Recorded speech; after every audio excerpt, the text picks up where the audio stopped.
Dakle, ko ne želi da pamti ove formule ili iz nekog razloga ih malo teže pamti, može da koristi proporcije, vrlo jednostavne. Opet krećemo od molarne mase amonijaka koji iznosi 17 grama po molu. Na osnovu jedinica možemo da zaključimo da 1 mol amonijaka ima masu 17 grama, a da će x molova imati masu 3,4 grama, što nam je dato u zadatku. Odatle saznajemo, zapravo izračunavamo, da će x biti jednako 0,2 mola. I to je zapravo prvi podatak koji izvlačimo iz proporcija. A onda uzimamo u obzir drugu relaciju, a to je da 1 mol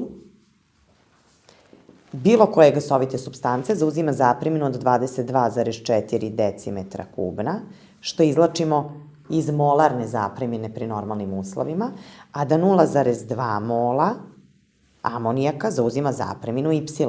Odatle izvodimo zaključak, odnosno izračunavamo da će tražena zapremina iznositi 4,48 decimetara kubnih amonijaka pri normalnim uslovima.